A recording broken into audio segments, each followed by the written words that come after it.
तो एपिसोड 4 की शुरुआत वहीं से होती है जहां से पिछला एपिसोड खत्म हुआ था। पिछले एपिसोड के एंड में देखा था एल्डर आयन यहाँ पे आता है, अटैक करके ना वापस अपना रेसिपी ले लेता है। सामने से देखते ही भाई ये लड़की हिल जाती, कहती है अरे एल्डर आयन आप यहाँ पे कब वापस आ गए। वो कहता कब से, मैं स्टार्टिंग से यहाँ पे था। जब मैं पिछले यहाँ पर आया था ना उस समय मुझे यहाँ पे आइडिया पड़ चुका था तुम दोनों के बारे में। तुम दोनों में दाल में मुझे काला लग ही रहा था। मैंने बहुत सारे मेम्बर्स को बोला भाई मेरा ये काम करो, मेरा वो काम करो, लेकिन जल्दी कोई यहाँ पे तैयार होता नहीं। लेकिन भाई तू तो हमेशा यहाँ पे तैयार हो जाती है। उसी समय से शक हो गया था कि यहाँ पे तू पक्का भी मेरे किसी इंपॉर्टेंट चीज़ के पीछे पड़ी थी। और देख भाई आज मैंने तुझे रंगे हाथों यहाँ पे पकड़ लिया।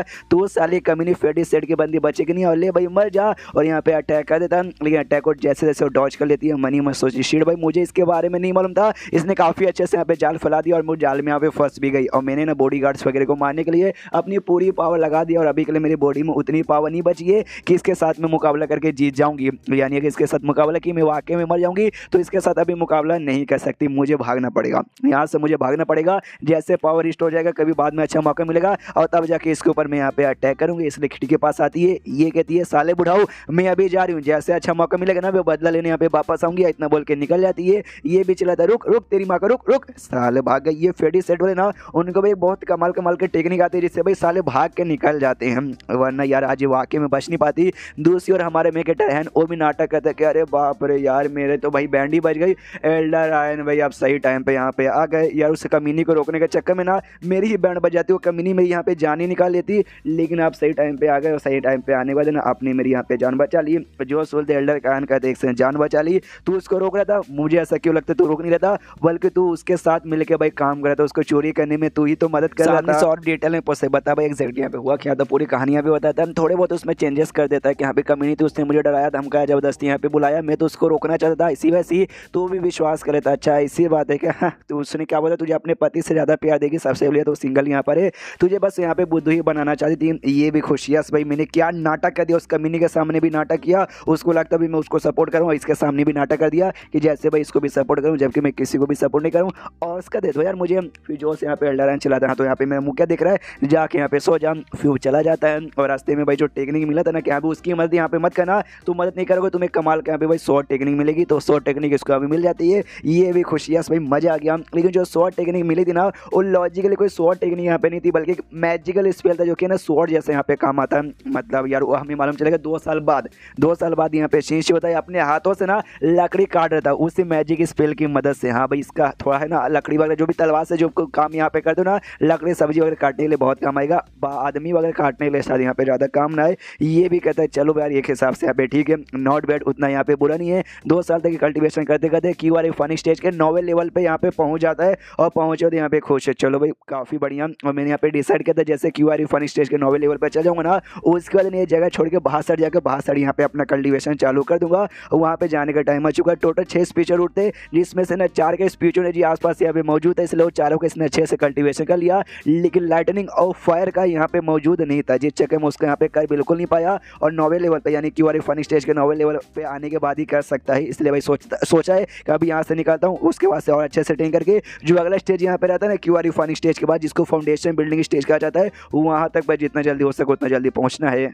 और जाने के लिए अगर बीच में एल्डर आयन भी आकर रोकेगा ना तो भी आराम से मैं उसके हाथों से निकाल सकता हूँ, वो भी मेरी बैंड नहीं बजा पाएगा। कुछ बुढ़ाओ लोग यहाँ पे बातचीत करके भाई सुना एल्डर आयन ना फिर से जगह छोड़ के ना बाहर सारे यहाँ पे गए अपना कल्टीवेशन करने के लिए, कल्टीवेशन करके अपना पावर प्लस अपनी लाइफ जो उम्र है ना उम्र यहाँ पे बढ़ाने के लिए। ये भी बातें सुनता है समझ आते हैं यहाँ पे कुछ सालों से बार लंबे समय के लिए वो बाहर चल जाता है, फिर काफ़ी सालों बाद यहाँ पे वापस आता है कि भाई ये जो जगह ना कल्टीवेशन के लिए उतना बढ़िया यहाँ पे नहीं है। जिस जगह में जो एल्डर है ना भाई क्यूआर फनी स्टेज के 7वें लेवल पर अटका पड़ा था, प्लस वो जो लड़की थी वो लड़की भी क्यूआर फनी स्टेज के 7वें लेवल पर अटकी थी। भाई यहाँ पे तुम मुझसे ज़्यादा कर ही नहीं पाओगे, इसलिए मुझे भी यहाँ से जाके बाहर निकल के बाहर अपना कल्टीवेशन करना है।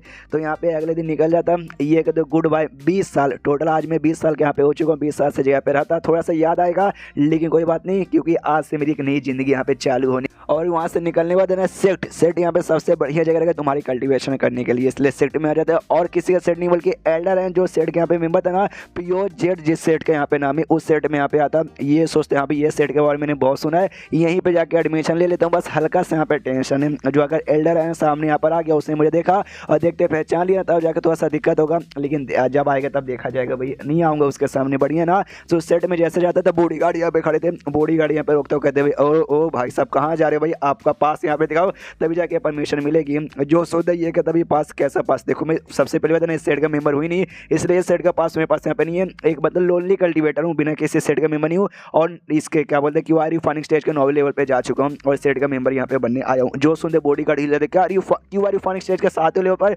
मानना पड़ेगा भाई साहब आओ, लेकिन एक से उससे पहले भी जाके हमें अपनी वार्डन को बताना पड़ेगा। तो वार्डन खुद आ जाता है और कहते रहने दो भाई, बताने के यहाँ पे कोई जरूरत नहीं है, मैं खुद यहाँ पर आ चुका हूँ। और जैसे कि मैंने सुना लड़के, तुमने क्या बोला Q R you fining stage के नॉवल लेवल पर, वाह इतने कम उम्र में, वाकई में काफ़ी बड़ी बात है। हाँ तो भाई लेकिन पहले अपना थोड़ा सा पावर यहाँ पे दिखाओ ताकि मैं यहाँ पे कंफर्म भी कर सकूँ। क्या ना कुछ समय से हमारा सेट पहले जो फेडी सेट है भाई बहुत ही बड़े हमें दुश्मन बन चुके, और वो उनके बंदे भाई ऐसे रूप बदल के बार बार आते रहते हैं हमारे बीच में रहने के लिए, समझ रहे हो ना। इसलिए भाई समझ रहे हो ना, तुम्हारा पावर बस यहाँ पे चेक करके कंफर्म करना चाहता हूँ। वो दिखा सकते हो ना, वो भी कहता हाँ दिखा सकता हूँ, अपना पावर एक्टिवेट करता है और बाजू में एक बहुत बड़ा पत्थर था उस पर अटैक करता है, जो देख के बंदे लोग हिल जाते हैं। अरे बाप रे भाई, अरे बाप रे भाई, इसका पावर देख क्यू आर फनी स्टेज के नॉवल लेवल से भी हल्का सा ज़्यादा ही लगता है। यहाँ पे जो वार्डन था ना, और देखते मनी मन सोचता है वाओ इसका पावर भी है काफ़ी बढ़िया, प्लस इसमें जो अटैक है उसके ना कोई सौ अटैक नहीं बल्कि किसी टाइप के यहाँ पे मैजिक अटैक लग रहा है, जो कि थोड़ा सा मतलब समझो ना। और प्लस इसलिए अटैक करने को इसलिए इसने कहा था कि भाई जो फेडी सेक्टर बने होते हैं ना उनका स्पिरिचुअल एनर्जी ना अंदर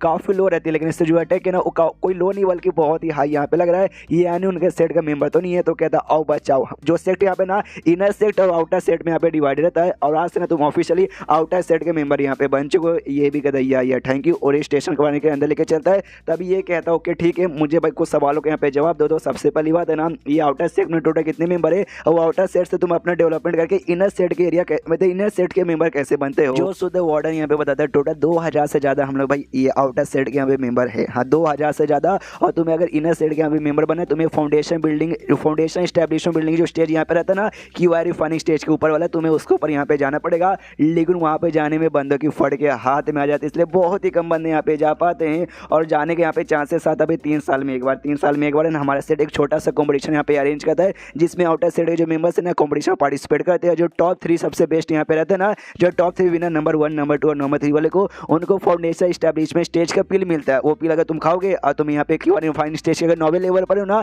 तो खाते हुए तुम्हारा लेवल अप होगा और डायरेक्ट तुम यहाँ पे पहुँच जाओगे। तो यही बात है, इसलिए बंदे कॉम्पिटिशन करते हैं और जो जीतने वाले यहाँ पे चल जाते हैं, और फिर चैप्टर यहीं पे खत्म हो जाता है। तो चैप्टर खत्म तो वीडियो भी खत्म। तो मिलता है अगले किसी वीडियो में, जब तक के लिए बाय बाय।